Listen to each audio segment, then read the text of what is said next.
अपने इस वक्त सरसों में करने हैं जिससे कि आप उसकी अधिक पैदावार हासिल कर सकें।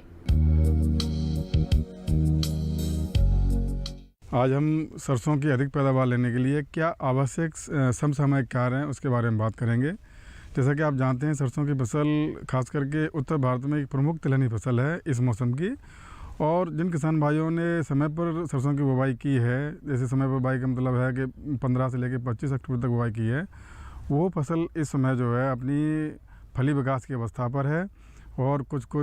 इसमें थोड़े बहुत फूल भी खिल रहे होंगे। लेकिन इस समय क्या है कि ज़्यादातर शस्य कार्य हम कर चुके होते हैं, जैसे कि हमने सिंचाई का प्रबंधन ऑलरेडी कर लिया है, इसके साथ साथ में पोषक तत्व प्रबंधन हम कर चुके होते हैं और इसके साथ साथ में खरपतवार नियंत्रण भी हमने कर लिया होता है। लेकिन यह स्टेज बहुत ही क्रांतिक अवस्था होती है, बहुत ही प्रमुख अवस्था होती है सरसों की फसल के केस में,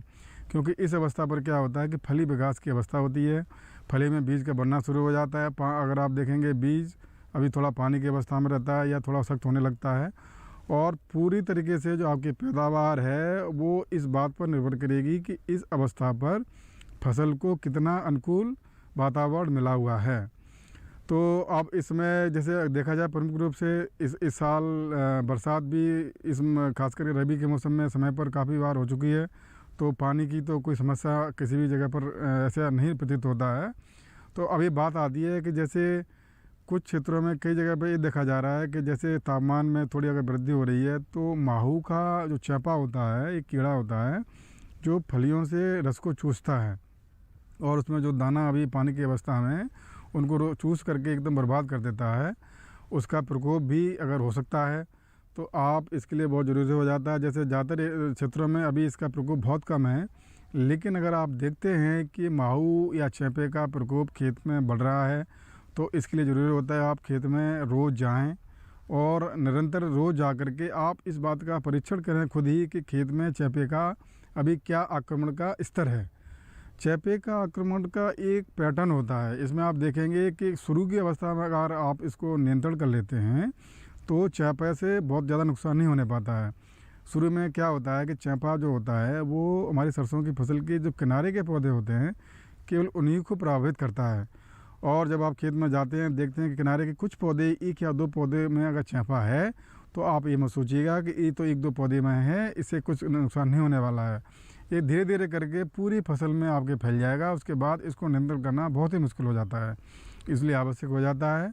आप जैसे खेत में अगर कहीं देखते हैं कि किनारे के किसी भी पौधे पर अगर चेपे का आक्रमण है तो इस तरह के पौधे को ज़मीन से उखाड़ करके चेपे समेत नष्ट कर देना चाहिए, जिससे कि चेपा का विस्तार फसल में नहीं होने पाता है। और जिन क्षेत्रों में अगर लग रहा है किसान भाइयों को चेपे का जैसे अब तापमान बढ़ेगा तो प्रकोप होने से हो सकता है, और अगर चेपे की ये तो इसके बाद ये रहता है कि इसको नियंत्रण कैसे किया जाए।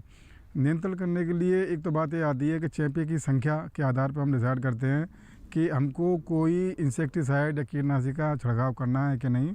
जैसे करीब 10% पौधे या 26 से लेकर के 30 तक चेपा एक पौधे पर रहते हैं, तो आप ये जान लीजिएगा कि अगर स्प्रे करेंगे कीटनाशी का तो आपको चेपे को नियंत्रण करने में आपको मदद मिलेगी। और एक बार चेपे को अगर आपने कंट्रोल कर लिया तो पैदावार भी आप जो इस समय जो क्रांतिक अवस्था है उससे पौधे को अच्छा उसको वातावरण मिलेगा और पैदावार भी अच्छी होने की पूरी संभावना रहती है। तो जो हम कीटनाशी की हम बात कर रहे थे, इसमें एक जो प्रभावी कीटनाशी है वो डाईमेथोड 30% का होता है, इसी के फॉर्मुलेशन में आता है।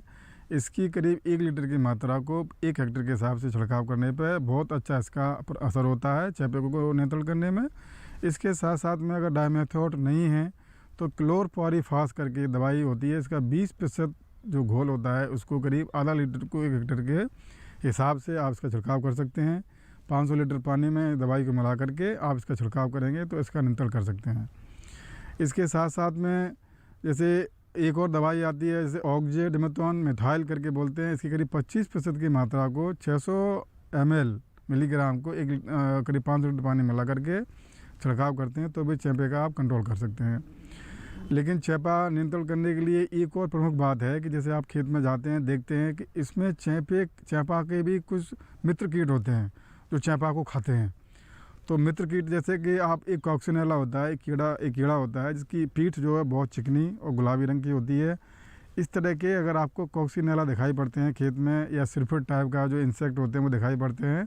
तो दवाई के ज़्यादा स्प्रे करने की आवश्यकता नहीं है, क्योंकि ये कॉक्सिनेला जो होता है वो चैपा को खा जाएगा और इसका प्रकोप फसल पे नहीं होगा और आपको छिड़काव करने की आवश्यकता नहीं होगी। साथ में एक बात और आती है, जैसे आप किसी भी कीटनाशक का छिड़काव कर रहे हैं तो इसको सुबह के समय में ना करके शाम के समय पे ही करें, क्योंकि सुबह के समय में मधुमक्खी आती है और मधुमक्खी जो है हमारी फसल में इसकी पैदावार बढ़ाने में भी बहुत मददगार होती है। क्योंकि क्या होता है कि जैसे परागण की जो प्रक्रिया होती है उसमें मधुमक्खी का काफ़ी योगदान होता है।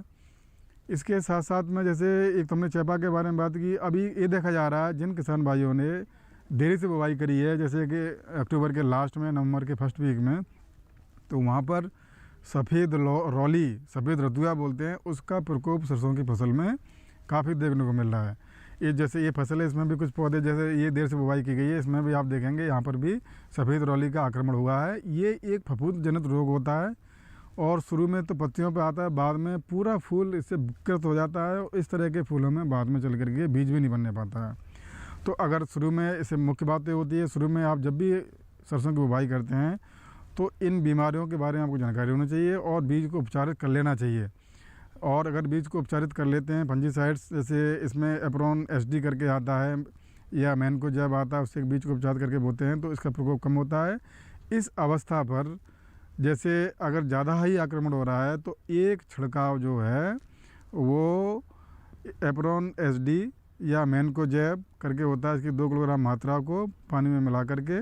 इसका छिड़काव कर सकते हैं और इसके छिड़काव करने से काफ़ी हद तक आप इसको प्रकोप को रोक सकते हैं। इसके अलावा एक और जो दवाई का फॉर्मुलेशन आता है फंजीसाइड से मेटाक्जिल करके बोलते हैं, उसका 8% का घोल, इसके साथ में मैनकोजेब 64% करीब होता है, उसको भी मिला करके आप उसको भी अगर छिड़काव करते हैं तो सफ़ेद रोली के प्रभाव को रोक सकते हैं। इस प्रकार से आपकी जो फूल होगा वो भी बच जाएगा और उसमें बढ़िया स्वस्थ बीज का निर्माण होगा। इसके साथ साथ में तो मैंने बात की जिन किसान भाइयों ने समय पर सरसों की बुवाई की है उस फसल में हम क्या व्यवस्था कर सकते हैं। इसके साथ साथ में जैसे कुछ जगह पर क्या होता है कि सितंबर के महीने में सरसों की फसल लगाई जाती है, में खास करके तोरिया लगाते हैं। तोरिया की जगह पर आजकल ये हो रहा है कि जल्दी पकने वाली कुछ सरसों की किस्में हैं उनको संशोधित की जाती है। तो जिन किसान भाइयों ने सितंबर के महीने में पूसा सरसों 28, पूसा सरसों 26 इस तरह की अगर किस्मों का चयन किया, लगाई हैं, तो वो जैसे क्या होता है जनवरी के आखिरी तक उनकी कटाई शुरू हो जाती है, मतलब पक जाती है, क्योंकि ये 100 से लेके 110 दिन में पक के तैयार हो जाती हैं। तो जहाँ पर आपने जल्दी पकने वाली किस्मों को सितंबर के महीने में लगाया है तो वो किस्में इस समय कटाई के लिए तैयार हैं या आप काट चुके होंगे। और अगर आपको लग रहा है कि 75% फलियाँ पीली रंग की पड़ चुकी हैं, दाना थोड़ा सख्त हो गया है, तो आप जान लीजिए कि जो अगेती बुवाई आपने की है अगेती किस्मों की, उनकी कटाई आप बिना किसी देरी की कर लें। और अगर इसमें अगर देरी करेंगे तो पैदावार में भी कमी आएगी। इसके साथ साथ में इन किस्मों में, अगेती किस्मों में जो अगेती बुवाई की है, पैदावार में कमी के साथ साथ में क्या होता है कि दाने में जो तेल की मात्रा वो प्रभावित होती है। और जैसे अगर नमी की मात्रा ज़्यादा है तो उससे भी दिक्कत होने लगती है। तो अब जब आप कटाई कर रहे हैं तो ये ध्यान रखें कि दाने में जैसे कटाई के वक्त में 30% के आसपास 28 से 30% नमी होती है। उसके बाद कटाई के बाद में हम इसको धूप में सुखाते हैं, सुखाने के बाद नमी हम 12% तक लेके आते हैं, उसमें दाना बहुत सख्त हो जाता है। उसके बाद हम उसकी सही समय पर उसकी थ्रेसिंग कर लेंगे और ये आपकी गहाई और मड़ाई कर लेते हैं। मड़ाई करने के बाद फिर ये आवश्यक हो जाता है कि आप जो भी आपने मड़ाई की है अगेती किस्मों की, उसको बीज को फिर से सुखाएं और तेज़ धूप में सुखाने के बाद नमी का स्तर को करीब आप 6 से लेके 8% तक लेकर के आएँ। उसके बाद ही इसको सुरक्षित भंडारण करें। इसलिए इस समय पर इन कुछ बातों का अगर आप ध्यान रखेंगे तो आप निश्चित रूप से जो अगेती बुवाई करी है उन किस्मों से भी भरपूर पैदावार के साथ उच्च क्वालिटी का बीज को आप पैदा कर सकते हैं। साथ साथ में जो समय पर बुवाई की है उन फसल में भी, उन सरसों में भी, जैसे अभी जो समय पर बुवाई की है, हमने पहले भी बताया था, वो उसमें फली विकास की अवस्था पर फसल है, उस फसल से भी आप कुछ बातों का ध्यान रखेंगे तो इस प्रकार से कीड़े और विभिन्न प्रकार के जो बीमारी जो फफूंदी के द्वारा फैलाई जाती हैं उनसे आप सरसों की फसल को बचा करके भरपूर पैदावार सुनिश्चित कर सकते हैं।